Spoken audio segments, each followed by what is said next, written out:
one would I go with? Okay, so it falls between a 4 and a 4.5. Now, give me 1 second. Hey, sir. Hey, can you give me a second, sweetie? Sure. Okay, thank you. So now, active lifestyle here, guys. Like I said, high production value, right? I'm just doing these videos as I can make them. They're not my top priority. So, 374, 421. Okay? So, for me, let me think about this for a second. We got two choices. We can either go with a 4 or a 4.5. Now, so here's the trade-off. If we go with a 4 nozzle, we will not get all 4 gallons going through that nozzle. It just won't happen because we don't have enough ass pushing that GPM through there, okay? Now, what if we went with the 4.5? If we went with the 4.5, we won't get 3,000 or 3,500 PSI because this guy let his grip go. The thumb came off the hose just a little bit more, okay? If you understand that analogy. So that's going to be a trade-off. For me personally, whenever I have this, and this applies more for small diameter jetting and pressure washing, whenever I have this kind of a choice, I always like to go to the bigger one. I would always rather sacrifice a little bit of pressure in order to go up in size just a little bit. And there are numerous reasons for it, but for me personally, I would rather do this. Okay, and as cheap as, so when you call, okay, so now we're saying there we're going to go 4.5, and they're going to ask you, now, oh wait, so we're saying according to the chart, this is what we need to get, right? Nozzle sizes are at GPM at 4,000 PSI. GPM at 4,000 PSI. Wait a second.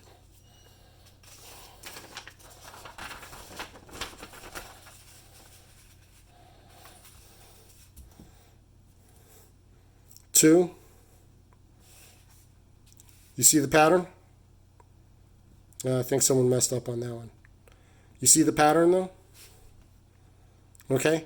So now, for the big jetter guys, if you really wanted to see, like if you had a 4018, which means 4,000 PSI, 18 gallons a minute, and you really wanted to see if you were really getting those specs, what you can do, because you can't really find a good quality 18 single orifice. This is for single orifice.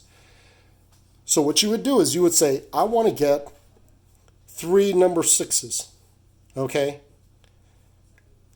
Because 6 times 3, and then that will tell you right off the bat if you're really getting 18 gallons a minute at 3,500. Or you can do 6 number 3 nozzles. But in other words, this is the GPM at 4,000 PSI, and the GPM gets added up. The pressure will not double or anything, but the GPM will, but when you add these, it'll add. So if you add 2 of these, it'll become a number 9. Okay, 3 of these, it'll become 15. 15 gallons a minute at 4,000 PSI. Going back, so we determined that we want a 4.5 nozzle, okay? A 4.5 nozzle, so when we call it in, when I call it in, this is what I would say. They say, hey, what size jetter do you have? What do you have for this? What do you have for that? I would tell them that my jetter is set up with 4.5 gallons a minute,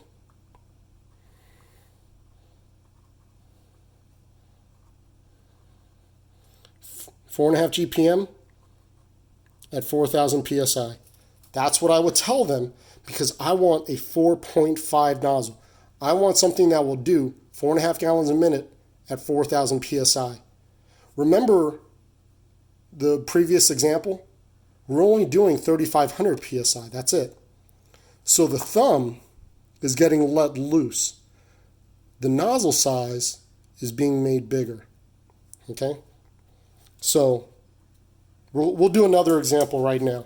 We'll follow, since Gorland said that they didn't understand this, we'll do this one. 3,500 psi at 5.5. This time we'll go different. We'll say, so we got 5.5 gallons. Okay? 5.5 gallons, but we only want to do 3,500 psi. So you see the choices, right? So we have 3,500, and it will do either 3,500, but you only get 5.14, or what will happen is that you can do a 5.5, and you can get 5.5 gallons, but you will not get 3,500 psi. You'll get less than that. There's a lot of nozzle calculators.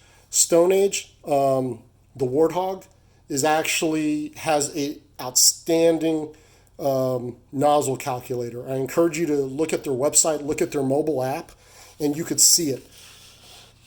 Nozzle manufacturers, jetter manufacturers is kind of like, you guys are just pump assemblers. You guys are just getting an engine. You didn't build the engine. You didn't build the pump. And what you did was you didn't build the unloader. You didn't build the pressure gauge. You're just kind of getting everything, putting it on a trailer or on a frame or a cart, assembling it together. And there's not a whole lot that really went into it other than product identification. Hey, which is the best jetter hose? Which is this? Which is that? Nozzle manufacturers, on the other hand, holy smokes. The things that they're doing with like laminar flow and it's just amazing. And that is one of the big reasons why, for myself, I have so much success using what's considered a small jetter in big pipe because of the nozzles that I use. Okay? Nozzle manufacturers are where it's at. I kid you not. Those guys really know what they're doing. And those are the guys that are pushing the boundaries, not jetter manufacturers.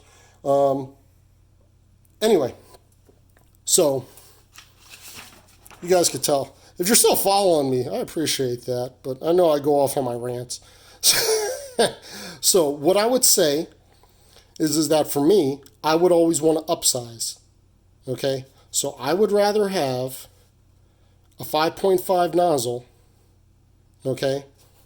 For me personally, I would rather have a 5.5 nozzle. Okay? Than to have this one. Okay, 5.5 nozzle instead of the smaller 5. Okay, and the reason why is because this is something that I found through personal experience. There's a debate. What cuts? Okay, is it the pressure or is it the pressure or is it the GPM? In big jetting, like these big jetter manufacturers, those guys, those nozzles are so much. Some of those nozzles cost more than my jetter. But the thing about it is that their rate, they have different dynamics than we do with small jetters. So for us, everything has to be maximized for efficiency. Okay, pressure is important to a certain degree. Okay, and what I mean by that, anything over 2,500 psi, I think is actually going to cut roots. But what I found is, and this doesn't have to do with performance, it has to do with longevity. When you go down in these sizes, okay, what happens is that your nozzles get plugged up too easily.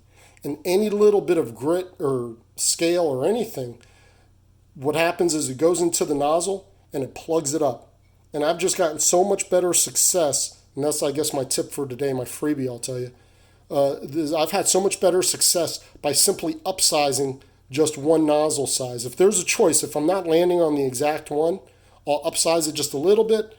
And it's really done a lot better for me than trying to redline my specs. Okay?